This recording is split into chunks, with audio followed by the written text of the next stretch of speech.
on dit que quelqu'un est seul, hein, c'est se trouver séparé, sans compagnie. Ce lieu-là, sans une présence de quelqu'un d'autre, sans une présence de quelque chose. Donc on peut dire que je suis dans le désert, hein, dans le désert, sans rien. Je suis seul. Hein, et voilà. Donc c'est ça qu'on appelle seul. Ça veut dire qu'on n'a pas de compagnie, on n'a pas de relation, on n'a aucune relation avec quelqu'un d'autre. Hein? On est complètement séparé, abandonné, hein? Délaissé, esselé, isolé, solitaire, abandonné. Donc quelqu'un est abandonné, c'est qu'il est seul. Ou bien délaissé, il est seul, n'est-ce pas? Hein? Isolé, il est seul. Quelqu'un qui est isolé, il est seul. Solitaire, comme tu avais dit, c'est qu'il est seul. Vous comprenez? Donc c'est tout ça là qui signifie être seul. Que dit la Bible de la solitude? Il y a une différence entre être seul et se sentir seul. Je disais que être seul, c'est que tu es à quelque part où il n'y a personne. Deuxième explication. Se sentir seul. Se sentir seul. Quand il y a les gens à la main, tu te sens être abandonné, rejeté, ou personne ne veut partager quelque chose avec toi, tu te sens seul. Tu es en train de préparer, la fête est là, tout se sent bon, mais toi tu ne sens rien. Et tu es là, seul, mais au milieu de la foule. Mais ça, c'est un esprit de solitude qui te prend en ce moment. Tu es dans la foule, mais tu te sens seul parce que tu es pris par cet esprit de solitude. Tu peux même vivre en couple. Tu es marié, mais tu te sens seul. Pourquoi? Parce que c'est un état d'esprit. Se sentir seul, c'est un état d'esprit. Hein? Ben, tu es marié et dans ton état d'esprit, tu te sens seul parce que ta femme et toi, vous ne vous comprenez pas. C'est-à-dire, toi, tu veux aller à l'ouest, lui, il va à l'est. Toi, tu veux aller au nord, lui, il va au sud. Et vous êtes là, c'est-à-dire, vous n'avez rien d'ensemble. Hein? Vous vous sentez, c'est-à-dire, en couple, vous êtes en couple, mais vous vous sentez seul. Parce que vous n'arrivez pas à unir vos idées, vous n'arrivez pas à unir vos sentiments. Donc, vous êtes en couple, mais vous vous sentez seul. Comme si vous étiez en train de vivre sans mari, ni ou bien sans femme. Vous comprenez? Donc, c'est un état d'esprit. On peut être à l'église et au lieu de vivre la fraternité, mais on se sent seul. Hein? Quand tu es là, seul, à l'église, tu es là, mais tu sens comme si personne ne s'intéresse à toi ou tu ne comprends rien, tu es là seul. Ou bien toi-même, tu crois que personne ne s'intéresse à toi.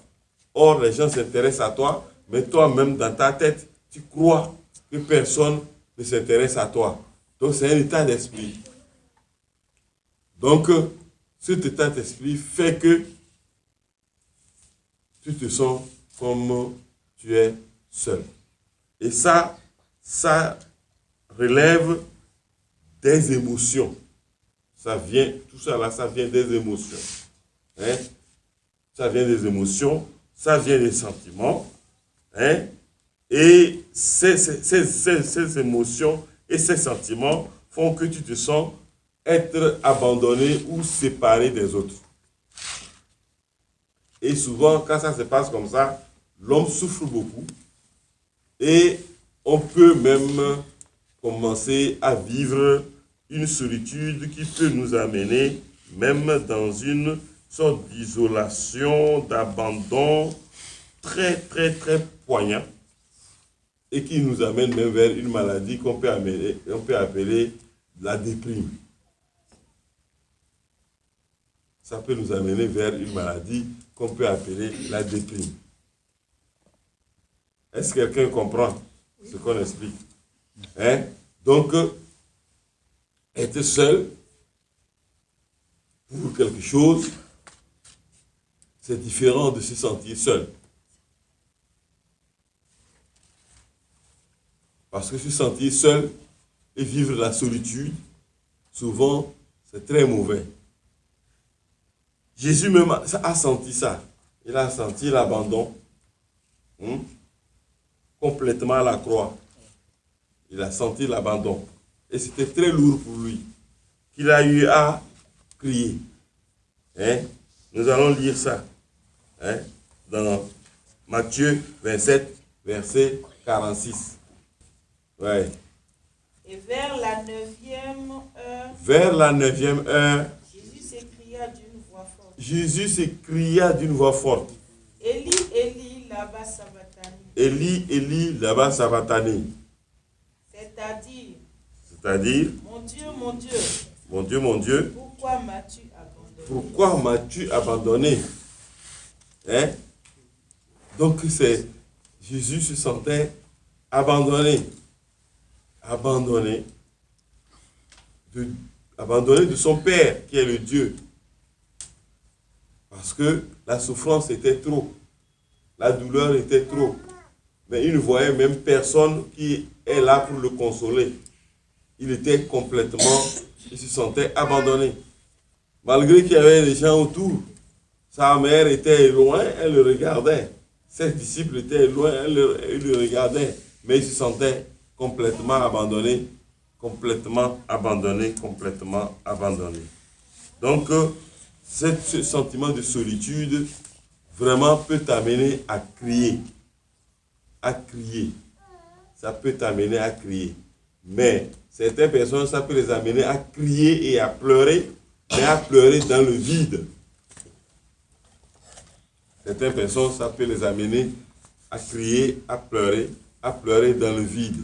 Mais quand tu cries et tu pleures dans le vide, ça ne te sert à rien.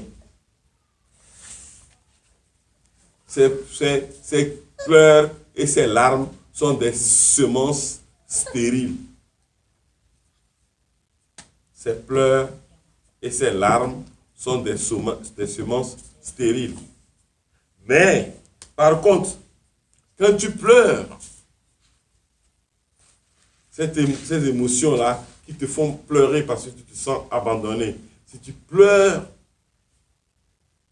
et ces larmes coulent devant Dieu, elles peuvent te donner une consolation qu'on appelle l'Esprit Saint.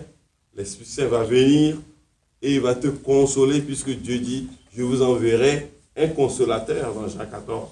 Yes. Je vous enverrai un consolateur, le Saint-Esprit, surveillant sur vous. Je vous enverrai un consolateur. Donc, si tu te sens si abandonné et tu cries à Dieu, ces larmes, c'est une semence qui va invoquer le Saint-Esprit, qui est le consolateur, et le Saint-Esprit, qui est le consolateur, va te consoler. Donc, c'est très important. Donc, et la solitude, l'abandon, être délaissé, c'est quelque chose que les gens connaissaient dans la Bible. Les gens ont connu ça beaucoup dans la Bible. Et ça, ces choses-là font que beaucoup de personnes dans la Bible qui ont eu ça ont connu des déceptions. Mais quand ils se tournaient vers Dieu et ils criaient, comme David, dans Psaume 25, verset 16, quelqu'un peut nous lire ça? Jusqu'au verset 21. Psaume 25, verset 16, jusqu'au verset 21. Je lis au nom de Jésus. Regarde-moi et aie pitié de moi. car je suis abandonné et malheureux. Les angoisses de mon cœur augmentent. Tire-moi de ma détresse. Vois ma misère et ma peine, et pardonne tous mes péchés. Vois combien mes ennemis sont nombreux, et de quelle haine violente ils me poursuivent. Garde mon âme et sauve-moi, que je ne sois pas confus. Quand je cherche auprès de toi mon refuge, et que l'innocence et la droiture me protègent, quand je mets en toi mon espérance. Est-ce que quelqu'un a écouté? Reprends encore. Suivez très bien. Pour savoir, tous les héros, tout ce qu'on appelle héros, pas héros, tous les héros, ne sont sortis d'un lieu puissant, d'un lieu déjà tout fait. Parfois, ils sortent de nulle part. Ils sortent des choses, des difficultés dont on ne comprend pas. Mais Dieu permet qu'ils deviennent héros, puissants, avec beaucoup de témoignages. Et David en fait partie. David en fait partie. Lis. Garde-moi. Garde-moi. Regarde-moi. Regarde-moi. Et aie pitié de moi. Et aie pitié de moi. Car je suis abandonné et malheureux. Car je suis abandonné, malheureux. Il disait son cœur à Dieu. Il disait à qui? C'est à Dieu qu'il disait, garde-moi et regarde-moi. Aie pitié de moi. Car je suis abandonné et malheureux. Parfois, est-ce que nous ne nous sentons pas abandonnés et malheureux, nous ici? Beaucoup de fois, s'il ne se trompe pas de cible et il pleure à Dieu, comme David. David ne se sait pas tromper de cible. Que quelqu'un dise, David ne sait pas tromper de cible. David ne s'est pas trompé de cible. David ne sait pas tromper de cible. David ne s'est pas trompé de cible. Il ne s'est pas trompé de cible. Il ne s'est pas trompé de Et cible. moi aussi, je ne me tromperai pas de cible. Et moi aussi, je ne me tromperai pas de Je ne cible. me tromperai pas de cible. Je ne me tromperai pas de Je cible. sais qui je peux invoquer Celui qui je peux invoquer pour ma situation. pour ma situation. Pour ma situation. Pour ma Je situation. sais qui je peux invoquer Je sais qui je peux invoquer pour ma situation. pour ma situation. Je sais qui je peux invoquer Je sais qui je peux invoquer pour ma situation. pour ma situation. Avant de continuer à lire, prions. Quelqu'un n'a qu'à prier. Papa, je prie au Papa, nom je te puissant de prie. Tire-moi de ma détresse. Alléluia. Arrêtez-vous et écoutez. Je suis malheureux. Les angoisses de mon cœur s'augmentent. C'est-à-dire, ça c'est la vraie déprime. Il a cité tout même jusqu'à dire que l'angoisse, il est angoissé. Quelqu'un qui a des angoisses, c'est que les angoisses créent des troubles qui peuvent t'amener même à être fou ou folle. Souvent, la plupart du temps, ceux qui font des crises de folie, c'est des gens qui sont angoissés. C'est des gens qui sont angoissés. Si David va jusqu'à parler d'angoisse, c'est qu'il était au bord de la folie. Vous comprenez? Vous allez demander aux psychiatres, ils vont vous dire ça, que quelqu'un qui fait des crises d'angoisse, c'est la folie. Et lui, David, il dit ça. Donc ça veut dire qu'il a eu ce qu'on appelle la folie. Mais, il n'est pas devenu roi. Il n'est pas guéri jusqu'à devenir roi. Et qu'est-ce qui dépasse Dieu? Qu'est-ce qui dépasse Dieu? Est-ce que vous m'entendez? Qu'est-ce qui dépasse Dieu? C'est quand tu ne vis pas que on dit que non, rien ne va se passer, toi tu ne deviendras rien. Mais quand tu vis, toi qu'on trouve que tu es zéro aujourd'hui là, demain on va te voir même dans des choses, tu vas dire, ah. C'est-à-dire même les gens vont dire que c'est lui ça. C'est lui ça. Je connais des gens qui étaient complètement zéro et maintenant là, je les respecte. C'est pour ça qu'il ne faut jamais mépriser une vie. Et surtout une vie qui respecte Dieu. Une vie qui craint Dieu. On ne doit pas la mépriser. Parce que si tu la méprises, tu méprises Dieu. Quelqu'un a entendu ce que j'ai dit? Oh yes, papa. Une vie qui est soumise à Dieu, une vie qui craint Dieu, une vie qui a mis sa direction, qui est sous la direction divine. Tu la méprises, c'est que tu as méprisé Dieu. Vérité, papa. Et quand tu méprises Dieu, tu verras Dieu. Vérité, papa. Et tu seras étonné Vérité, de papa. ses œuvres. Hey. L'angoisse. Il était angoissé. David était angoissé. Ça veut dire qu'il avait eu ce qu'on appelle folie. Il est troublé. Mais il a crié. Continue. Vois ma misère et ma peine. Vois ma misère et ma peine. Et pardonne tous mes Et péchés. pardonne tous mes péchés. Vois combien mes ennemis sont nombreux. Vois combien mes ennemis sont nombreux. Et de quelle haine violente ils me poursuivent. Et de quelle haine violente ils me poursuivent. C'est-à-dire, ils veulent voir ma fin. Ils me suivent malgré que je suis angoissé, malgré que je suis dans le malheur, malgré que mes angoisses s'augmentent. Je suis même fou, ils crient, ils entendent que je suis fou. Ils veulent qu'ils me poursuivent toujours. Parce qu'ils ne veulent même pas, malgré que je suis dans l'angoisse là, ils ne veulent même pas me voir, ils ne veulent plus voir mon ombre. Les méchants sont méchants, hein. Un méchant est méchant. Il est vraiment méchant. Il te voit, tu souffres, tu cries, mais il veut davantage. Il veut effacer ton histoire. Ça n'arrivera pas au nom de Jésus. Amen. Continue. Garde mon âme Oui. et sauve-moi. Que je ne sois pas confus quand je cherche auprès de toi mon refuge. Que l'innocence et la droiture me protègent quand je mets en toi mon espérance. Amen.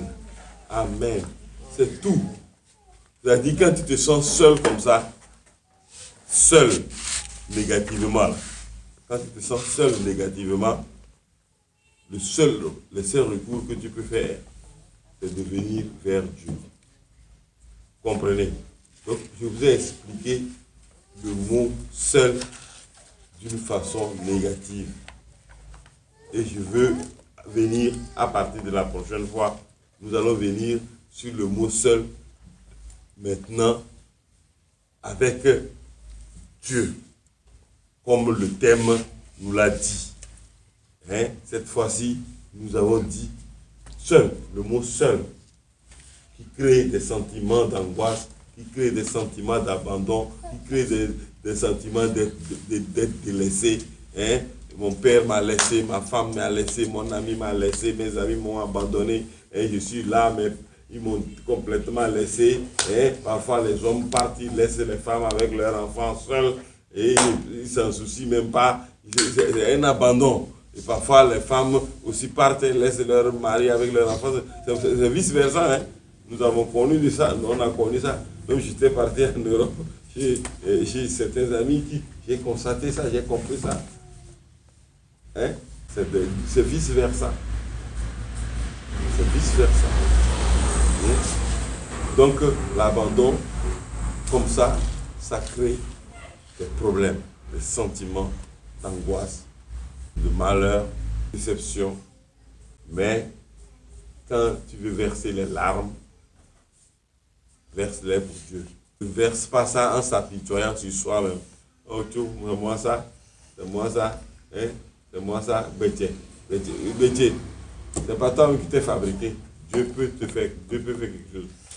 Au lieu de dire ça, il faut dire, non, Dieu, je le fais. Je me plains, je pleure, mais je pleure pour toi.